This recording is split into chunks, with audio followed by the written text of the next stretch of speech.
Alfred Ménard-Conquin, vous êtes metteur en scène, et alors là, c'est extraordinaire, parce que vous revenez d'Amérique du Sud. Vous êtes allé en Amérique du Sud. Oui. Oui, ça permet à la critique de dire que j'en reviens. Donc, Alfred, vous allez bientôt diriger le centre culturel de Mets ta main sur mes œufs. Oui. Mais la commune de Mets ta main sur mes œufs a fait un gros effort budgétaire, en estimant qu'il était indispensable de sensibiliser une population qui était privée d'espace ludique. Oui, mais enfin, c'est une toute petite commune, hein, Mets ta main sur mes œufs.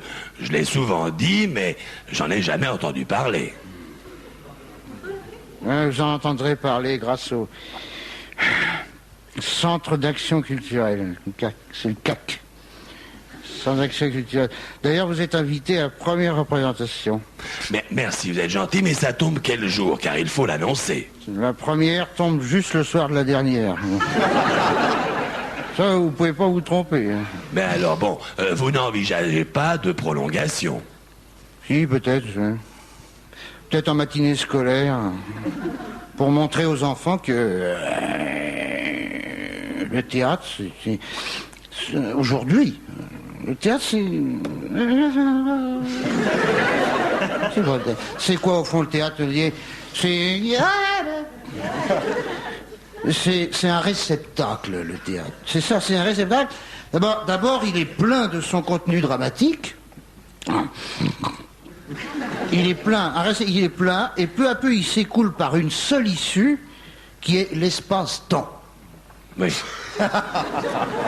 C'est un peu le principe du bidet. Mais, Alfred Ménard-Conquin, quelles sont vos sources d'inspiration? Ouais. J'ai toujours été frappé. J'ai toujours été tourmenté par deux concepts. Ou si vous préférez, deux fantasmes. Oui, ben je m'en fous, allez-y. D'abord, par la dialectique du capitaine Haddock et par la ménopause chez les animatrices de la météo. Je crois que j'ai réussi à faire la synthèse des deux concepts. Bon alors, donc avec ça, vous avez écrit une pièce. Oui, hein.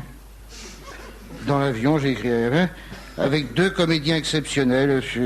C'est des comédiens... C'est rien. Ils ont jamais joué. Alors, des comédiens qui n'ont jamais joué, alors ça c'est fou. Comment on peut être comédien et n'avoir jamais joué? Oui, on peut... Le comédien qui joue aujourd'hui, alors là, vraiment... Le comédien qui joue... Je trouve ça... C'est répugnant. Ça pue. Ça pue, quoi, ça pue. Alors... Il paraît que la pièce se déroule sur un échafaudage. Dessiné par White Connolly, tout à fait. Et je me suis laissé dire que le décor était nul. Oui, mais il a coûté cher. Mais vous avez des subventions alors que d'autres ont un public.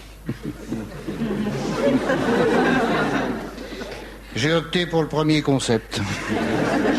Le public est toujours... c'est ça le public. Le public est toujours décalé par rapport aux œuvres originales. Le public viendra plus tard. Oui, après la fermeture. Et c'est pour ça que là, l'architecte a prévu un truc original à l'intérieur du centre d'action culturelle. Ah, écoutez, là, je vous pose une dernière question. Est-ce que vous pouvez nous le dévoiler? Une cafétéria. Merci, Alfred. Patrick.